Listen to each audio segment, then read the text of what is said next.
Welcome to The Sweat, everybody. I'm Jessie Coffield alongside nobody, because I'm a strong, independent woman who doesn't need a co-host. I'm just kidding. Emerson, please come home. So much DFS and betting advice coming your way for the next 60 minutes. There's going to be golf. There's going to be basketball. There's even going to be football. But picks for the Showdown Contest between the Astros and Rangers. Okay, Lance Lynn is the most expensive player on the board tonight at $10,600. Then there's Astros starter Framber Valdez at $8,400. Julian, these are two of the best offenses in the league in terms of runs scored. So would you take a shot on either guy?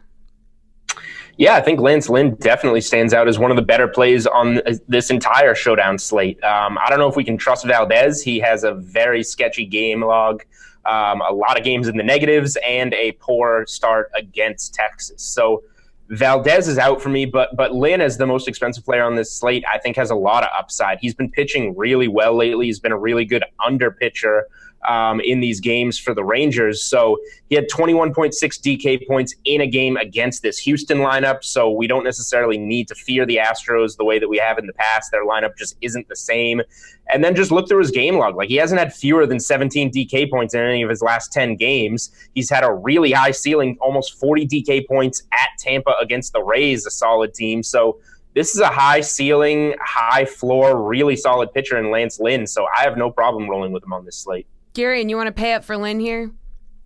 Yeah, to piggyback what Julian was saying, Lynn's been phenomenal his past 9 starts. In that span, he's got a 2.06 FIP. His strikeout rate is up over 30%. Like, this is everything you want out of a guy who you do have to pay top dollar for on a showdown slate. But for as odd as it might be to say about a game featuring 2 teams with implied run totals over 5, I kind of like both these pitchers. I mean, Julian was spot on when he said Valdez is spotty. It's true. He is a low floor option when it comes to starting pitcher. But because of that, he's only $8,600, which is incredibly cheap for a starting pitcher on a showdown slate. And the Rangers just can't hit lefties. It doesn't really matter what variation of lefty they get. They've got the lowest batting average in the league against left-handed pitching. They have the highest strikeout rate in the league against left-handed pitching, which is also crucial when we talk about ceiling. And when Hunter Pence is not in this lineup, the only regular they have who has a WRC plus over 100 against southpaw pitching is Joey Gallo. Like, there's just so many regular left-handed bats in this lineup that I'm generally willing to try any left-handed pitcher against the Rangers. So, I mean, we'll get into this a little bit with captain's picks, but I think some people are going to be scared off of Valdez, and I like that a lot. Okay, well, speaking of Joey Gallo, 2 other players besides Lynn who are above 10K, Joey Gallo being one of them, and George Springer. So, Gary, which one would you rather pay up for between those 2? I think you have to go with Gallo. Now, if you take my 2 starting pitcher approach, you're probably not going to be able to afford either of these guys. But Gallo's been fantastic against left-handed pitching this season, which is somewhat surprising. It's not surprising the power, but just the consistency.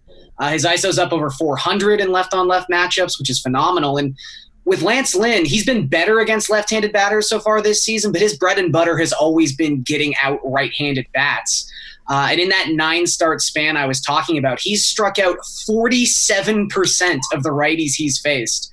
The Astros don't strike out a ton, so we're probably not going to see quite that level of dominance, but I just don't like any right-handed bats the Astros throw out there tonight, especially a high-priced bat like Springer. Julian, which one of these guys would you rather pay up for?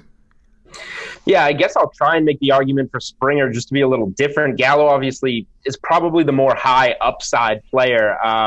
Springer, you get him in that leadoff role, and he's not quite as bad, I guess, at going right on right as Gallo would be going left on left. Now, we don't know how deep Valdez is going to go into this game, so Gallo could get some opposite hand matchups as the game goes on. So I guess there's a little bit of upside there in Springer, but like Gary said, I guess the real answer is I don't have much interest in either of these guys. I think they're a little too expensive on a showdown slate where I think a lot of us are going to want to slide Lance Lynn in there and then potentially go with a guy like Danny Santana. You have him at 9,600, Elvis Andrus 8,800.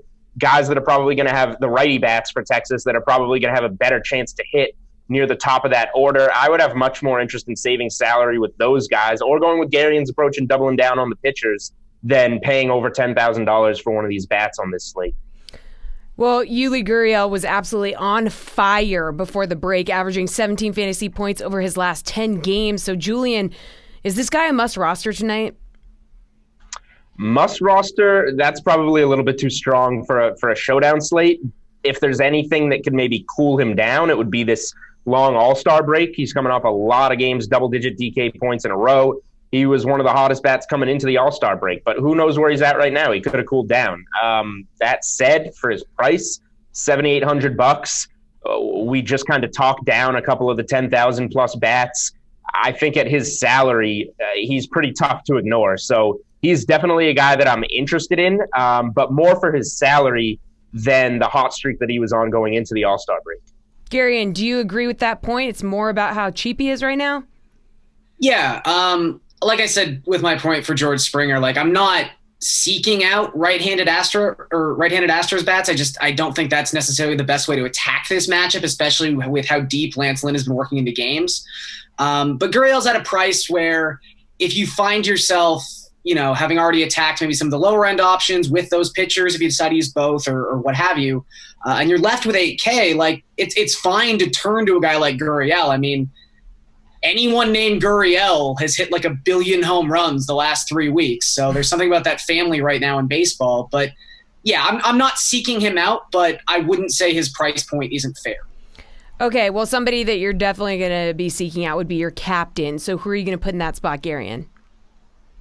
I think I'm going to go with Valdez. I just think that while Lynn is a safe pick, while you could talk me into Michael Brantley, he was only 7.2, so his captain's pick price only comes out to a little over 10K, which is nice. I think those are good options. I just do think there's going to be a hesitance to use Valdez, and once you get past the hurdle of even putting him in your lineup, to put him in a captain slot, I think it's going to be a little too much for people. So to get a little variance on this one-game slate for a guy who, again, maybe doesn't supply that much upside in a vacuum, but this Rangers team supplies upside for left-handed pitchers. They have the most left-on, left-plate appearances of any American League team in baseball, and they strike out 32% of the time in those plate appearances. They provide the ceiling. So I think Valdez is a nice way to kind of differentiate yourself in the pack. Julian, who are you going to go with in your captain spot? Yeah, I would like to try and go Lance Lynn, like Garion said. That's the safe route, but he's $15,900, so that leaves you with a little over $6,800 per player to round out your roster after that, which isn't much. So I would like to go with Lynn and try and make it work around him.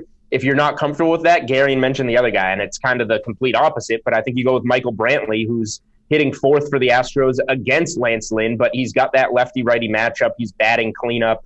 While I like the under in this game, it is a good park for hitters. So I think that Brantley's the guy you have to go with if you don't feel like paying all the way up for Lynn. All right, well, you're going to have to pay up for your captain no matter who it is. So, Julian, who are some players under 7K that you think are worth playing? Yes, I think Delano DeShields hitting second for Texas. He's a righty bat that's up there high in that order for just $6,800. He's a guy that catches my eye. And then how can you not just scroll down to that section and see Jose Altuve's name at $6,200? It doesn't matter that he's been all that bad. It's not like we're taking a shot on him on a 13-game slate. This is a showdown slate, and this is Jose Altuve, who's one of the cheapest bats in this entire game, batting second for Houston. So when you see a name like that and we know what he's capable of, he's worth taking a shot on down there for sure. Gary, and who are you looking at who's under 7K? Yeah, Altuve's jarring, to be sure. So there's no bad option when you put a guy batting second in the lineup in for just over 6K. I think Reddick at 5'6". You get the lefty-righty matchup, which we're kind of seeking out. He's also been much better this season away from Houston, and Globe Life Park is consistently one of the better hitter parks in baseball. One name that maybe really under the radar because he's been struggling a lot, and his splits look terrible as a right-handed batter, but Asdrubal Cabrera is $6,400. His expected WOBA is 55 points higher within this split than it actually has been so far this season. And a big reason for that is he's got a 53% hard contact rate against left-handed pitching. He just has no luck when it comes to BABIP or home run to fly ball ratio or anything. So maybe Cabrera kind of mispriced is a way to go here to save some money. All right, good stuff, guys. I'll be right back with our football panel. We're taking a look at the Bengals next. Don't get thrown off by the superstar names. Let the numbers lead you to the money. Enter the free Hotwire Blind Fantasy Baseball Draft on DraftKings. create a lineup for the week to take a swing at $5,000 in weekly prizes. In the Hot Wire Effect series on DraftKings, you pick your team based off of the player's stats rather than the famous name. We're hiding players' names so you don't strike out by going with a star. Once you lock your lineup, the player's name will be revealed. It's a new way to draft and a better way to travel. That's why Hotwire lets you book hotels based on what's most important, their stats. Pick your hotel using everything from the neighborhood to the amenities to the customer ratings. You won't know the name of the hotel until after you book, helping you score a 4-star hotel at a 2-star price. Play free every week for your shot at $20,000 in total prizes. So, if you think you can win the numbers game, play the Hot Wire Effect series, only on DraftKings. We're inching closer to the start of NFL season, so why not pass the time by breaking down the most important fantasy players on each team for season-long and DFS. The first team we're going to zero in on tonight is the Bengals. DK Live's Gary and Thorne, Reed Fowler, and Jeff Ulrich are here to give their hot takes. Now, Gary and DK Live's panel is predicting Joe Mixon will be their fantasy MVP this season. Do you agree with that pick? Yeah, I think it's pretty easy to say that Joe Mixon will be the most important fantasy piece the Bengals have this season. We're talking about a guy who was RB10 last year in PPR settings, had the 8th most carries, and it seems like the talk of Bengals camp is his role is only going to expand. I know he was quoted as saying he'd like 400 touches. That's not going to happen, but it's something nice to talk about in July, I guess. But I would just say that I don't want people to sleep on A.J. Green. I don't think A.J. Green's just done. If you look at week 1 to week 8 last season before Green got injured, he was actually going into week 9 as wide receiver 6 in PPR settings. And the amount of fantasy points he was averaging per touch was better than any other wide receiver inside the top 10. So he is still an extremely efficient, fantastic wide receiver. So Mixon's the headline here, but A.J. Green's not that far behind. Reed, what do you think about Mixon and, Garion's pick of A.J. Green? Yeah, I mean, A.J. Green is always an interesting preseason talk-up because he has all the talent in the world, and we've been talking about A.J. Green, kind of like how Garen has been saying, right? This guy is extremely talented. We know what he's capable of doing. We've seen multiple touchdown games out of him, but that's just it. He's always teetering on that wide receiver 1-2 mark, and we draft him a little bit too high. So I get where Garen's coming from, but it's going to be Mixon for me. If you look at just what this offense, what he was able to do with Marvin Lewis at the helm, still top in touches, look at yards from scrimmage, all of the metrics that you want. He was in the elite category with someone that probably was an elite coach when it comes to offense. So it's going to be Mixon for me. Jeff, the panel says it's going to be Mixon. Do you agree? I do. I'd take Joe Mixon, too. I think Gary made a good point about A.J. Green. You might actually be able to get him as more of a value this year because people are all excited about Tyler Boyd and stuff like that. But for me, it's Mixon, too. I think people forget, Andy Dalton was hurt for a period last year. And when that happened, I mean, Mixon's production went down a little bit. He only averaged 2.4 catches per game with Jeff Driscoll. He still managed 8 out of 14 games that he played, over 100 yards from scrimmage, though. And I think those numbers can improve. I think his PPR will go up with Andy Dalton as his quarterback.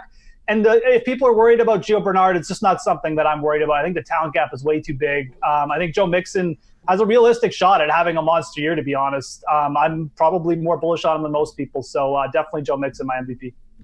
All right, Reed, the panel predicting John Ross will be the LVP, meaning a player who will be overvalued. Do you think that that's going to be the case? Yeah, I do. I mean, you look at his 33% touchdown rate, that's unsustainable, right? I mean, 21 receptions, 7 touchdowns. That's definitely going to go down. And if you just look at this offense, you can't superimpose what Zach Taylor is going to do like how Sean McVay is doing with the Rams with 3 wide receiver sets. It's just not going to be the same. And you have Tyler Boyd, A.J. Green, Tyler Eifert, Joe Mixon. These guys are all going to be the options before the speedy John Ross. I just don't think you can sustain it. You're not overvaluing him too much because you're not drafting him. I will say with the new offense, it does give him a little upside, obviously with Marv Lewis being out. But the speedy receivers, you'll see a big play in the preseason. You'll get excited, but not me. I think the panel's right here. Jeff, what do you think? Yeah, I mean, look, I know John Ross is like the fastest guy ever in the combine. I mean, he's got legit wheels, but it's a player who 2 years, he hasn't had one play over 40 yards. So I don't really care how fast he is because he can't catch the ball. And by the way, all his touchdowns last year came within the 9-yard line. So he's just shown nothing thus far. I have no reason to think that he's just going to turn it on this year. The other thing is Andy Dalton's like a solid QB, but he's not really someone who's just you would expect to chuck it around. So he's going to play behind Boyd and AJ Green and somehow matter. No, I agree. He's going to be not very valuable. Yeah, Gary, and the guy only had 21 receptions. Like, I mean, do you think he's going to be LVP here? Yeah, I mean, this is kind of cherry picking, but there's just no way. First and foremost, like Reed said, that he could sustain that touchdown rate, like 7 touchdowns on 21 catches. But it's crazy. They have the old, like, this is your brain on drugs. This is the Tyler Lockett on drugs. Like, somehow this guy caught a touchdown every 3 of his receptions, and he still only averaged 0.14 fantasy points per snap. Like, he is the least efficient high-volume touchdown player of all time. And a big reason for that is, like Jeff said, he can't catch. He was only averaging 3.82 yards per target. That was the lowest of any of the 73 receivers to play at least 50% of their team snaps last season. He's bad. There's really no way to sugarcoat it. All right, Jeff, they've also got Tyler Boyd as the breakout player for the Bengals. So who do you think the breakout player is going to be? Do you think they're right about it being Boyd? I mean, Boyd kind of broke out last year. So but the problem is there's really no one else on the Bengals who's going to break out. I mean, I think you could maybe see Boyd improve on the numbers from last year. I mean, I think a lot of people might say, well, AJ Green's back, Tyler Boyd can't do better, but go back and look at the game logs and look what Boyd did with AJ Green. He had monster games, and it really makes sense when you think about it. AJ Green just sucks in all the other teams' number 1 corners, just leaves Tyler Boyd to do what he does best, which is work over the middle, draw the number 2 coverage, whatever. But he did it really, really effectively, I think. And it also boils back down to Andy Dalton being a pretty smart veteran QB. He knows to look for Boyd. Those two worked very well together, and I think Tyler Boyd could actually put up better numbers than he did last year. Wouldn't shock me in the least. Gary, and what do you think? Yeah, sort of like Jeff said, if we really want to look at this and really get into the semantics of it, like I would argue Boyd has already broken out, but I think he's right. Like, if you get a full season of Andy Dalton, if you get a full season of AJ Green on the other side of the field, I think those are things that definitely help Boyd's ceiling. So to say he's going to improve, I think, is a fair argument. And his other point about there just not being anyone else, like, is blocking tight end Drew Sample going to break out in his rookie season? Like, there's no one else here to break out. It's a team full of guys who are either star fantasy talents or old dudes. So there's not a lot here. I feel bad for our fantasy panel. Reed, is he just the breakout player by default? Yeah, he is. I mean, efficiency rating really high, right? I'm not going to sort of reiterate, what these guys are saying, but 11 targets behind or around there behind AJ Green in the 8 games they played together. So he clearly is an option with Andy Dalton. And his yards per target was close to 10 yards per target. That's extremely nice. And so when you look at this offense now, again, if we can look at what Zach Taylor is going to bring to it, it's going to be a lot of passes. It's going to be a lot of over the middle like we see a little bit with the Rams. And that's Tyler Boyd at like wide receiver 25. I think there's some value there. So absolutely.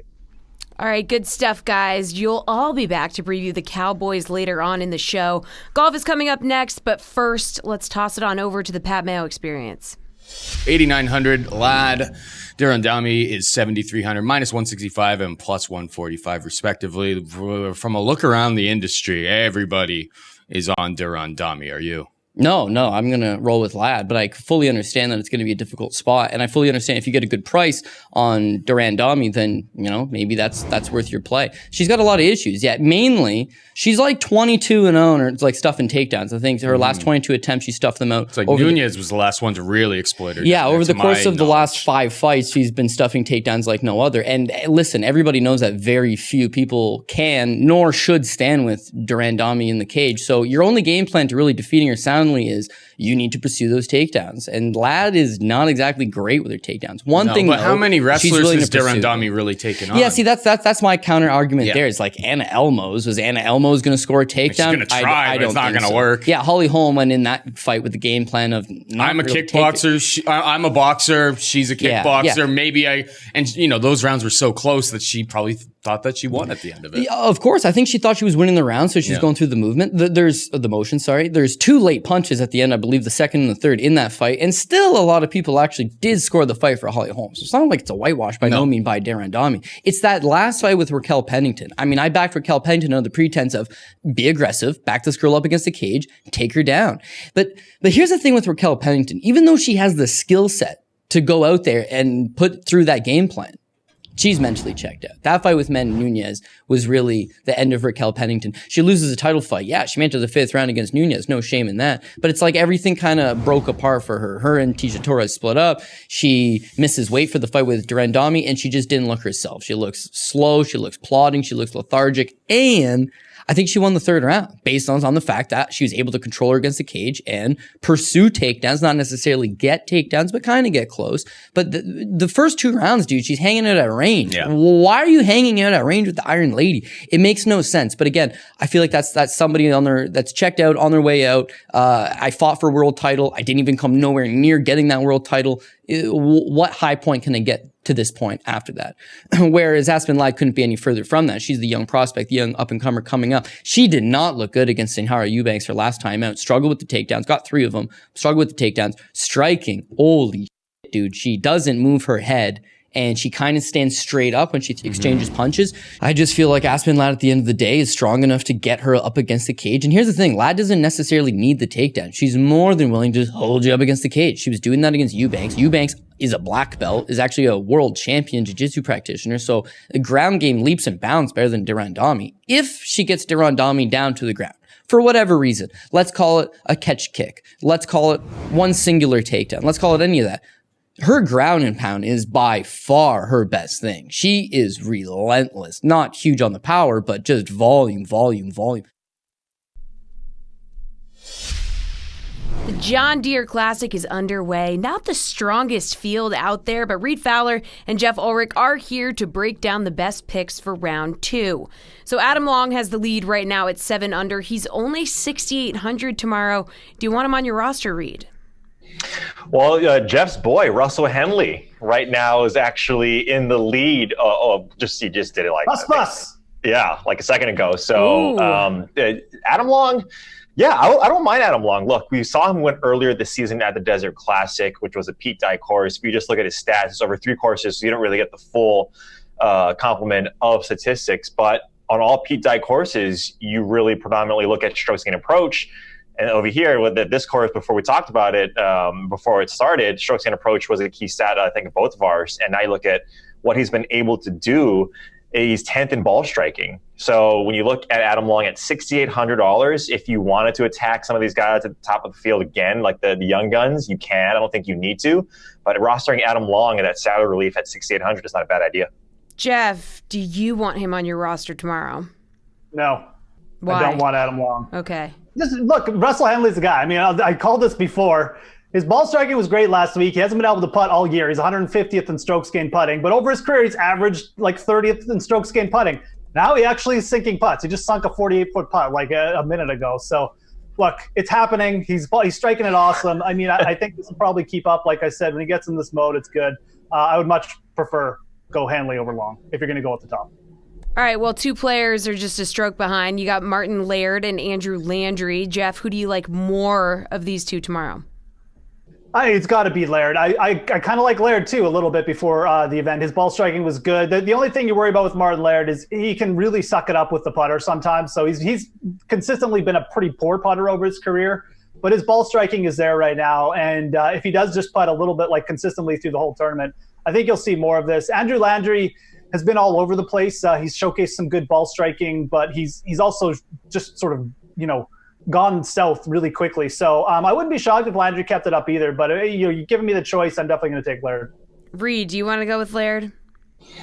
Yeah, same here. Something that Jeff didn't mention that might be on his mind too is that he wants to qualify. I don't know if he qualified for the Open Championship yet, and if he didn't, right, there's one spot here, the John Deere Classic. He forwent his national tournament in Scotland, right? I mean, that Scottish Open clearly has the more marquee guys there, and now he's playing over here at John Deere. We saw this with Francesco last year, just taking over and winning this type of tournament. So if he has that in mind, there's one spot left. I like that a little bit. And he's number 1 in ball striking. We always look at these golfers that can really hit it off tee at the approach, and their putting just kind of comes along. And now you see Marty Laird right there at -6, hopefully trying to get into the Open at Portrush. So I like him over Landry.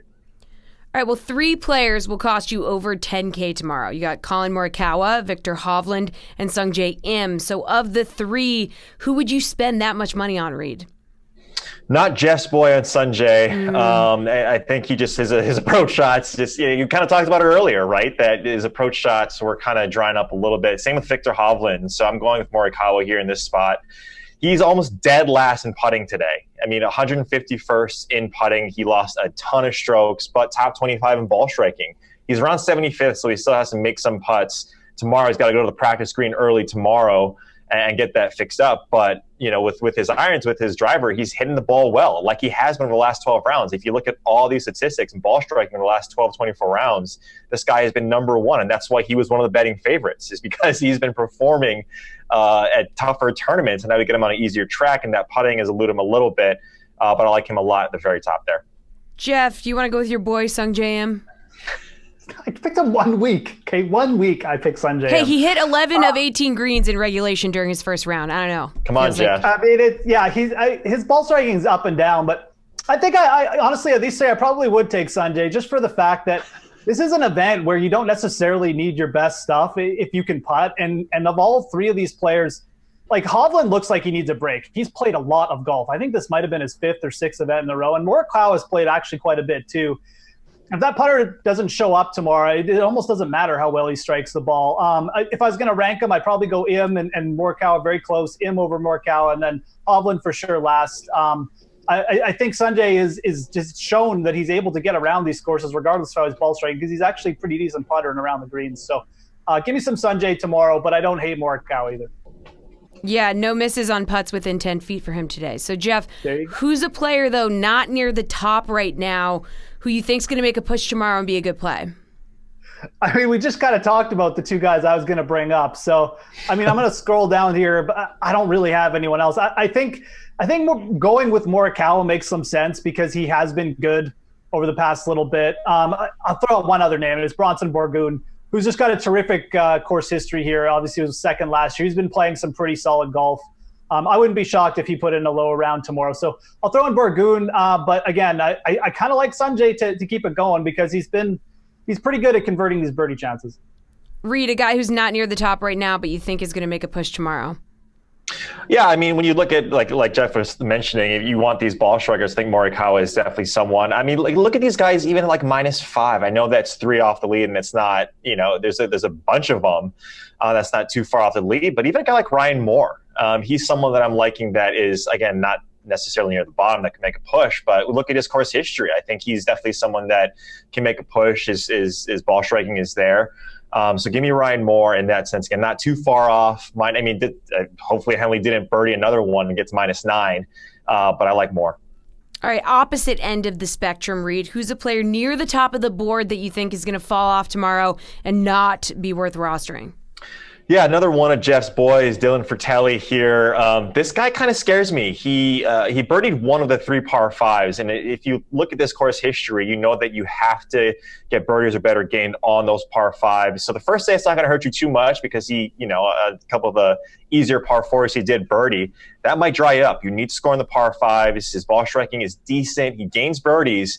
But again, that par 5 scoring coming into this tournament over the last 3 tournaments wasn't that good. I think he was ranked near 90th in the field.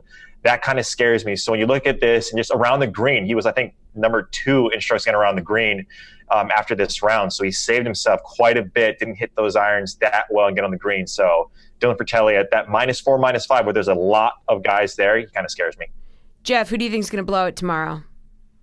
Yeah, I mean, Fratelli's a talented player, but he's a pretty terrible putter. So I could definitely see him regressing. I actually don't think that's a bad call. I'd probably throw in Andrew Landry, too, who, like I said, he's just been all over the place, inconsistent. I'm just not sure if he's quite sharp enough that he's going to keep this going. I mean, -6 is a good start. But I think Fratelli is someone I'd probably fade. Most of these guys at the top honestly look like they're playing pretty well. So I don't have too much else bad to say like I normally do. But Fratelli's not someone I would go all in on just yet. Like I said, you got to putt to win this tournament, and he is pretty bad putter. All right, excellent work, golf gurus. We're talking NBA with Julian Edlow when we return. Tyler Sullivan here with your DraftKings Fantasy Flash. The Los Angeles Dodgers are getting a boost to their lineup after activating shortstop Corey Seager off the 10-day IL on Wednesday. The two-time All-Star has been on the injured list since June 12th after straining his left hamstring in a game against the Angels. Prior to going down with the injury, Seager was one of the hottest hitters in baseball, hitting .382 to go along with a 1.118 OPS in the 3 weeks prior to his hammy acting up. Given that LA has been a top 10 offense all year, even with him out, the former NL Rookie of the Year's return is really just an embarrassment of riches for the best team in the Bigs. In his 3-game single-A rehab assignment, Seager played in 7 total innings at shortstop and went 2 for 6. He suffered no setbacks during that rehab assignment and is now expected to be in the lineup on Friday when the Dodgers begin a 3-game series against the Red Sox in Boston. The NBA season never sleeps, and neither does the betting and DFS action. Here to help us navigate it all is DK Live's Julian Edlow. All right, Summer League can seem tricky because we don't know a lot about some of the players, and it can be tough to tell how much playing time they'll get. So, Julian, if somebody's interested in getting in on the action from a betting standpoint, what should they be looking out for? Yeah, you really just have to pay more attention to the specific game and what's going on surrounding it rather than different trends like when you're normally betting sports. So for Summer League, first of all, you want to be familiar with who's on every roster.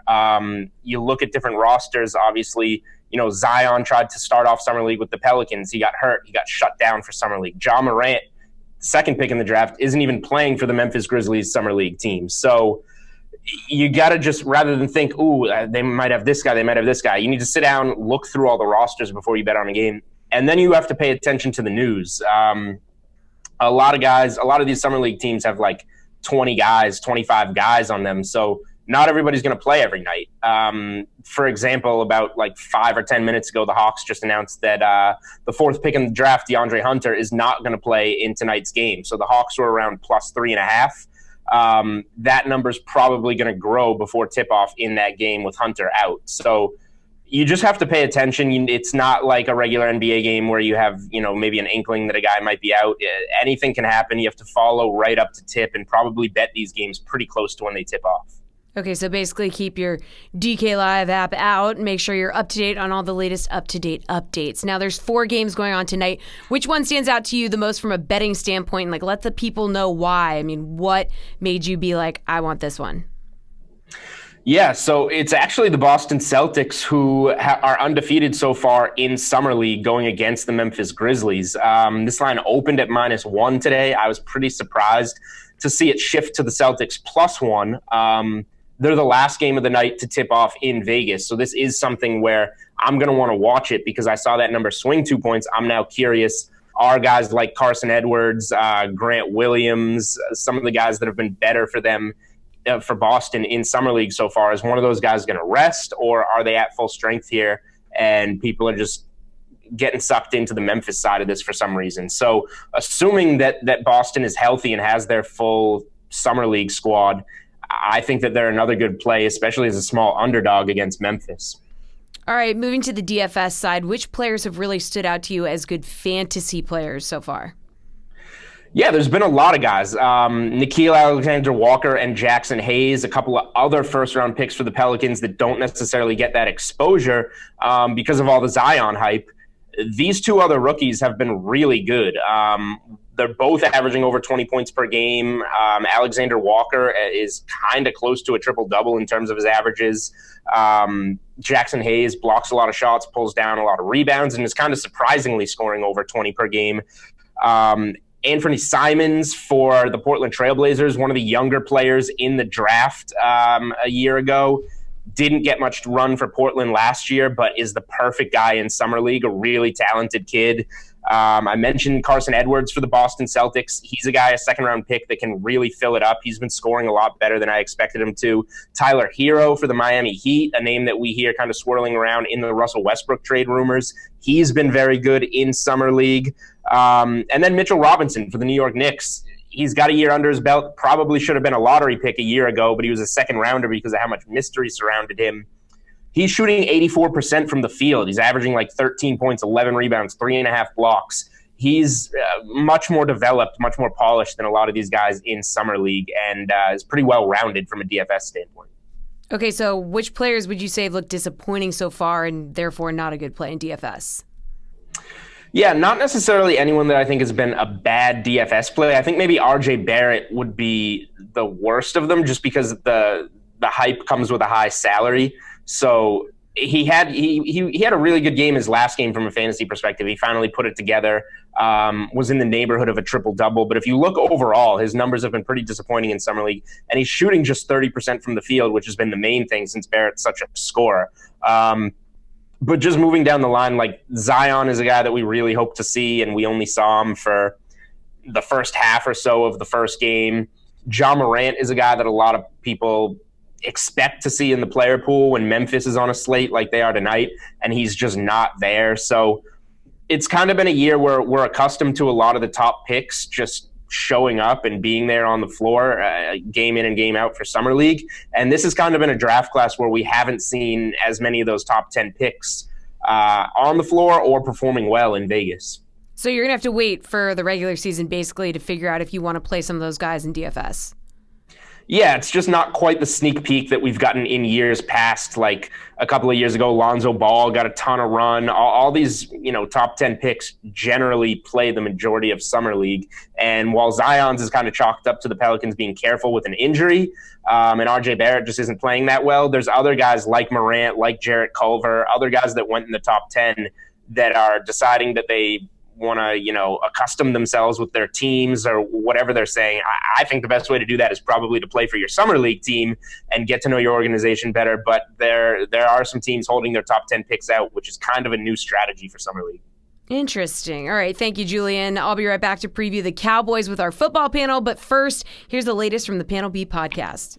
Coaches' challenges are coming to the I saw that NBA. last night, They said it's going to be a gesture and not a flag. Probably safer. It is. Although whatever the gesture is it's got to be hilarious. I don't care what it's going to be. It's just got to be hilarious. It'll definitely be funny to watch. The flag, I like the visual though, because I love especially when Bill Belichick did it and he throws it 30 yards down the field. What I love is that the flag was never supposed to be it. It was supposed to be like a buzzer that they had on their microphone. That buzzed the umpire. I didn't know that. The flag was the backup in case but the buzzer never worked.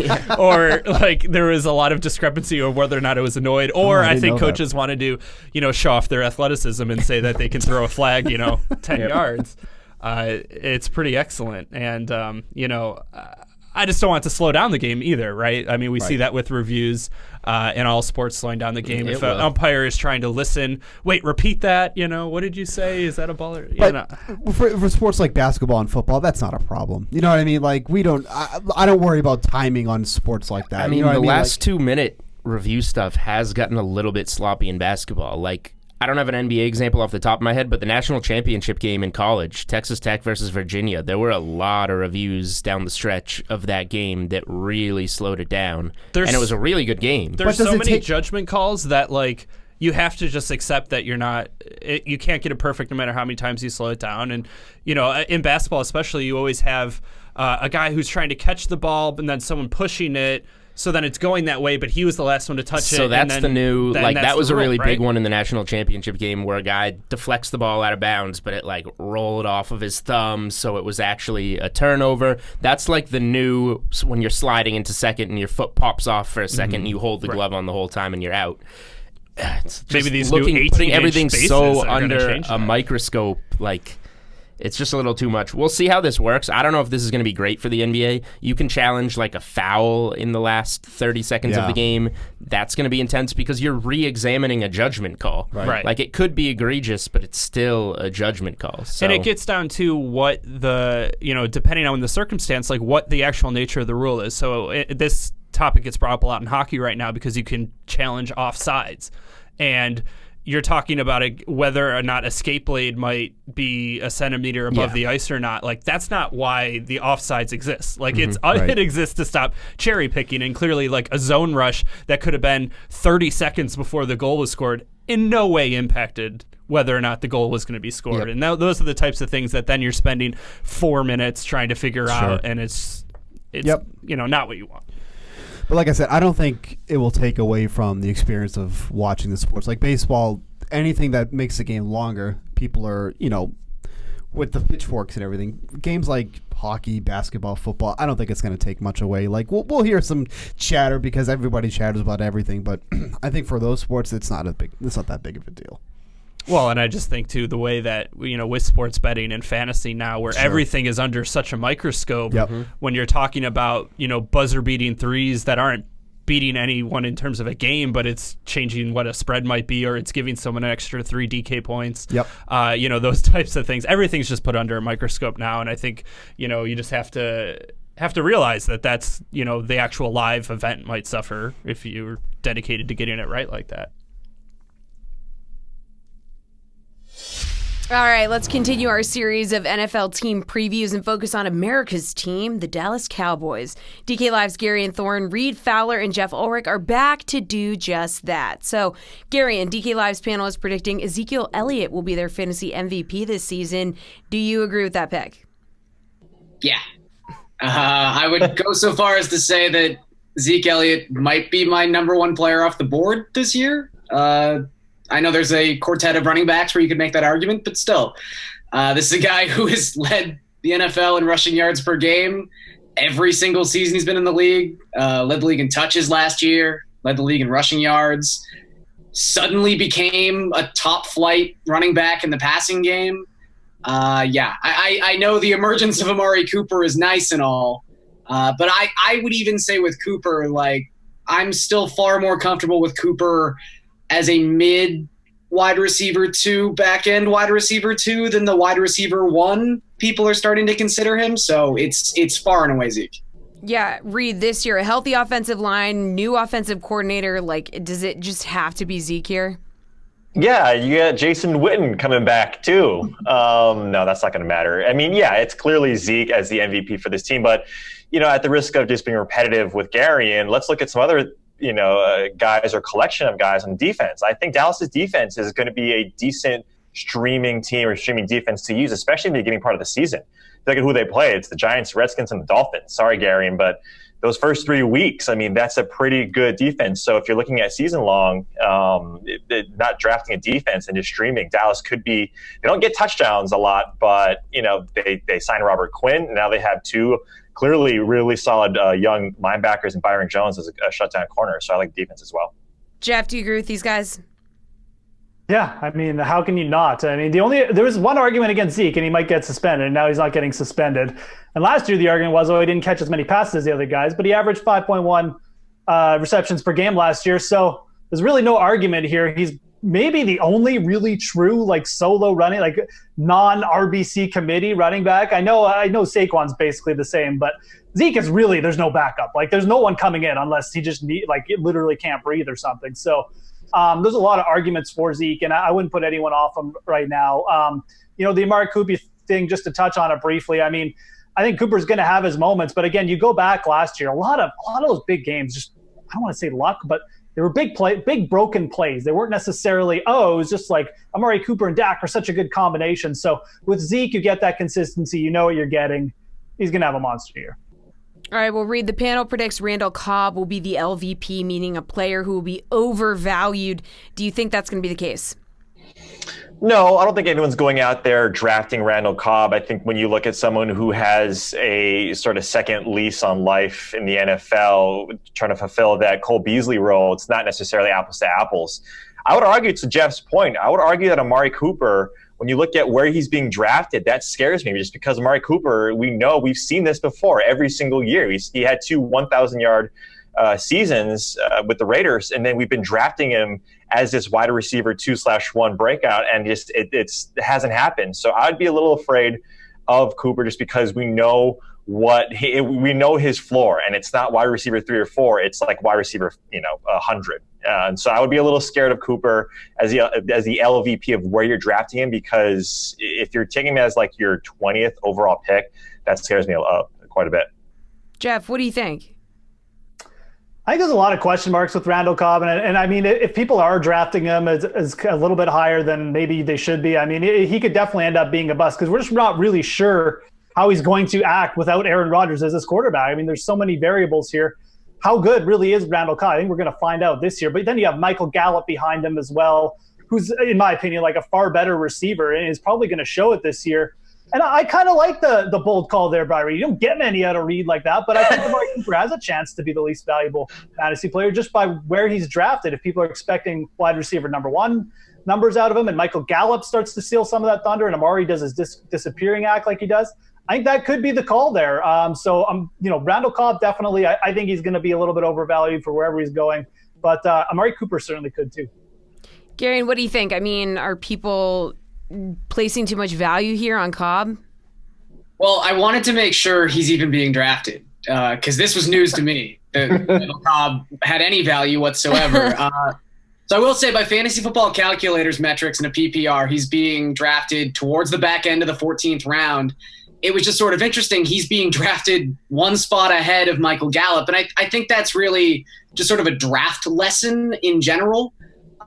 If you've gotten to the 13th, 14th round of your draft and you look around and see guys like Deshaun Hamilton, Michael Gallup, even Robert Foster, just take a chance on the upside of one of those guys because there is not a single week, I guarantee you, there's not a single week in a 17-week fantasy football calendar that you're going to look at your lineup and go, oh, this is a good matchup for Randall Cobb. I got to get him in there. Like I'll echo what these guys have said. Like with where he's going in drafts right now, whether it be because of the couple big games he had in the regular season or because of the way he showed up in the playoffs, I just don't want part of Amari Cooper. I think that Dallas has shown, and sure, they've had some coaching changes and they might have some philosophy changes, but they are generally speaking a run-first offense.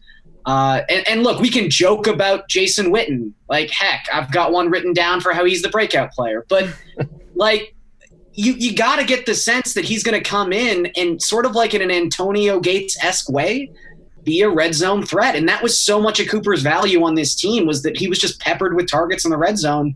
I feel like Witten, as funny as it sounds, might take a little bit of that pressure away. Okay, well, this panel also has Michael Gallup as the breakout player for the Cowboys. Jeff, who do you think the breakout player is going to be? Full agreement with the panel. If it's Alex, hey, Alex, I agree with you for once. But, Michael Gallup to me has all the skills and metrics to be like a real force in this league, possibly turn into a number 1 receiver one day.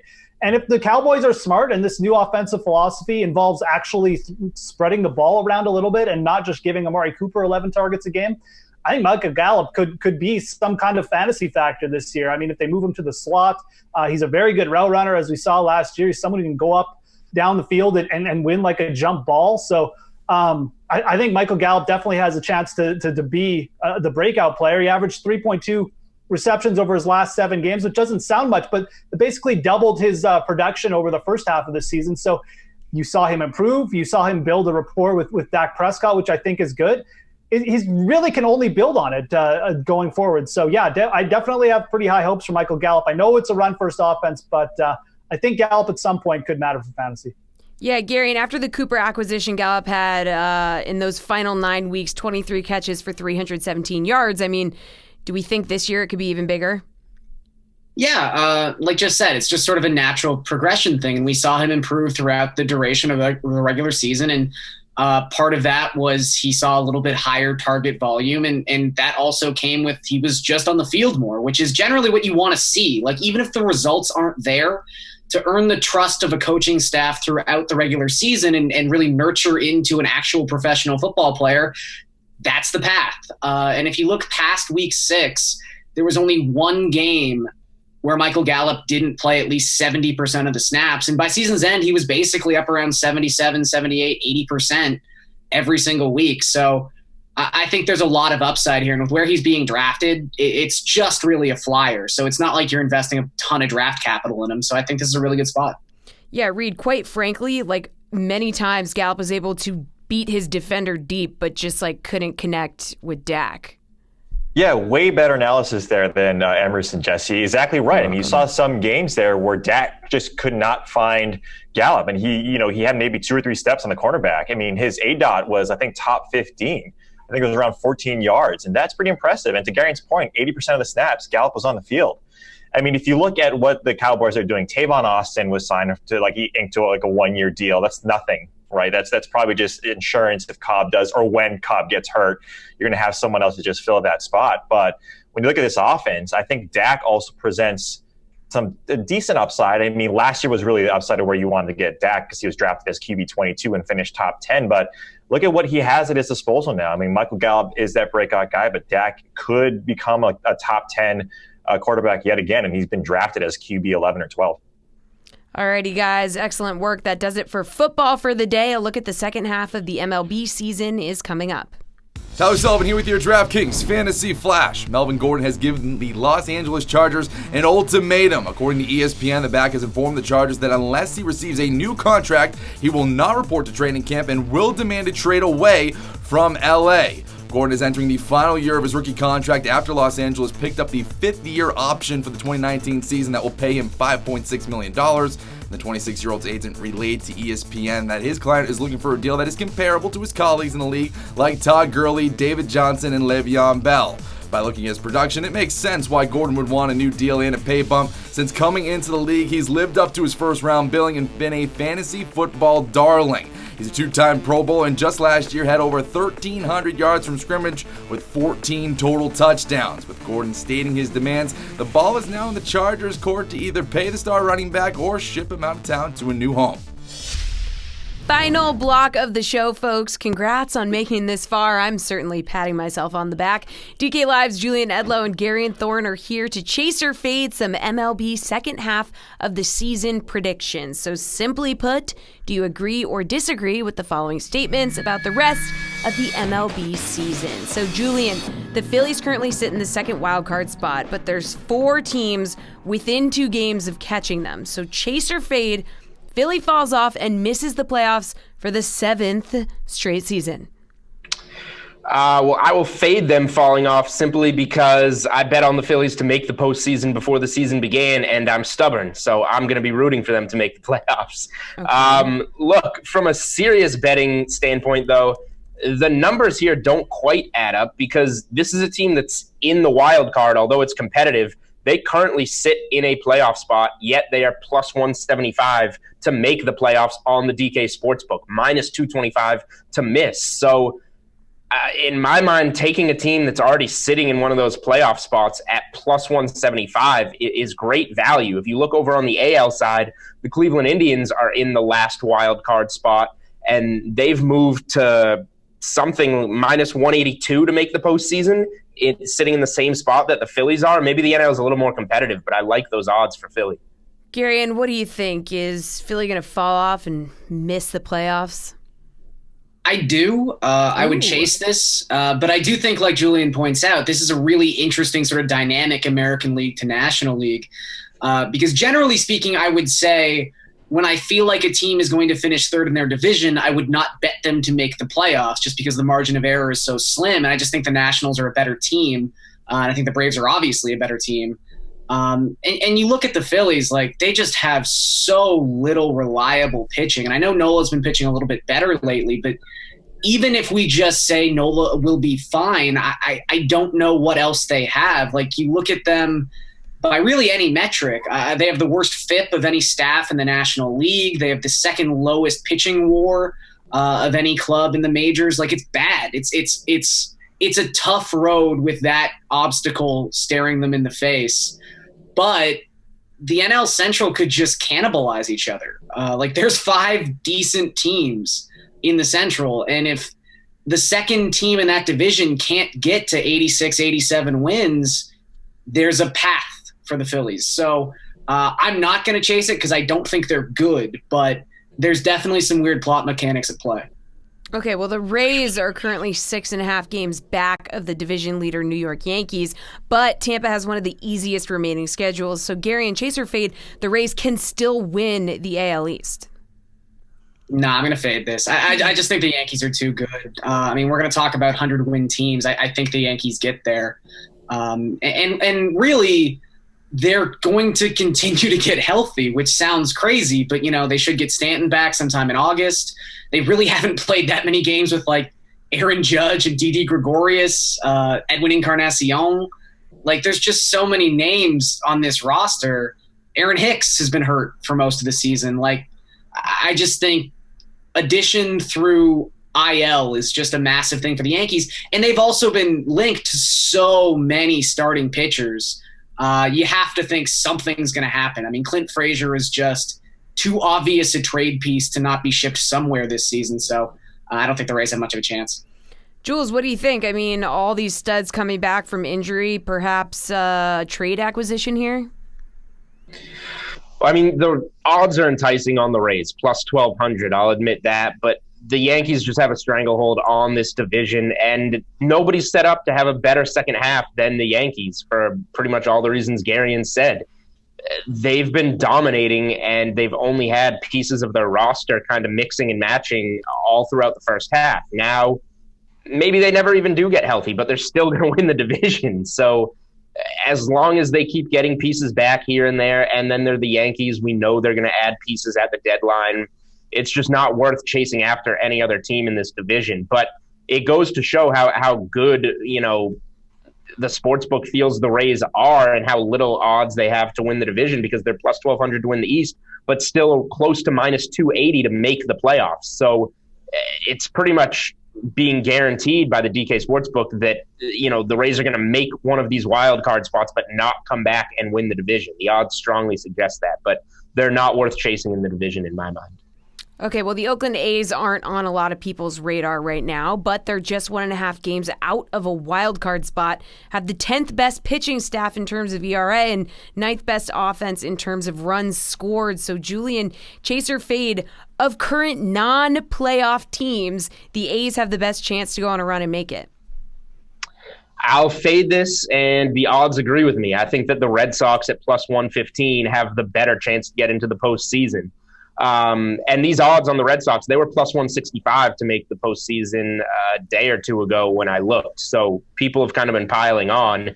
And I don't think it's a square bet, because which team is more talented? The defending world champion Red Sox, who will most likely look to add pieces at the deadline and will be getting Nathan Eovaldi back, or the Oakland A's, who are always, they've been a solid team in recent seasons, but I just don't think they're equipped to make that second half run like a team like the Red Sox are. Now, the Red Sox might not, neither of these teams might sneak in. The Indians, as I just mentioned, have that minus 180 odds to hang on to that last wild card spot. So if you want to kind of play both sides and say it could be the Red Sox or the A's, you could take Cleveland at plus 145 to miss the postseason. Then you kind of get either of those teams jumping up to steal the spot. But in general, I just kind of think the Red Sox have a much better chance than the Oakland A's of taking that last wild card spot. All right, Julian, giving us some options. Garion, what do you think? The A's have the best chance of a non-playoff team to make it? No, I'm going to fade this. I'll chase the Red Sox with Julian. I will say, if you want to make this bet on the Red Sox to make the playoffs, I would do it now. For one of the reasons that Julian mentioned is it seems like a lot of people are piling on here, and this is the time to get any odds at all that are favorable. But they still play the Yankees 12 times and the Rays 10 times in the second half, which is a relatively daunting schedule when you look at some of these other teams in the hunt. But 14 of those games, 14 consecutive games against the Yankees and the Rays start on July 22nd. So that's going to be the most telling stretch of their season. If they come out of that looking good, there's probably no way to stop them from making the playoffs. So if you don't get that bet in before that stretch, there's really not going to be any value. All right, 2 minutes left here, guys. DK Sportsbook will give you plus 250 odds on over 3.5 teams winning at least 100 games in the regular season. We got 4 teams with at least 56 wins right now with over 70 games left to play. So, Garion, chase or fade, the over has a real chance here. I know you already think the Yankees are going to do it. Yeah, I think it does have a really good chance. I think this question is sort of, do you think the Twins are going to win 100 games? Because I think we can all concede that the Yankees, that the Dodgers, and that the Astros are probably going to do it. Maybe the Astros are a little bit more of a question mark than the prior two. But the Twins, the thing I like about them is, one, they're probably going to improve at the trade deadline. And two, 49% of their remaining schedule is against the White Sox, the Royals, the Tigers, and the Marlins. That's half their games against arguably 3 of the 4 worst teams in all of baseball. So I think they're going to get there. Under a minute here, Jules. Do you agree? Chase or fade this? I don't necessarily think they're all going to get there, but I do like it at the odds. The plus 250 juice is really nice there. The Yankees and Dodgers absolutely going to get there. The Twins, interesting. I like the points that Garion made a lot. Their win total is set at 98.5, so it's going to be close. Houston's at 100.5 too, so they're very close. So I like it at the at the plus 250. but I really love over 2.5 teams to win 100 games at -134. That one just feels like Houston or Minnesota are definitely going to get there. One of them for sure. All right, super quick. As of right now, what is your World Series prediction, Jules? Yankees beat the Dodgers. Garion? Dodgers beat the Yankees. Oh, man. Steph is really pissed about that. All right, that's all for The Sweat. This show will be back tomorrow at 6 p.m. Be sure to tune in on the DK Live app, Twitter, Facebook, YouTube. And if you don't have the DK Live app, download it right now.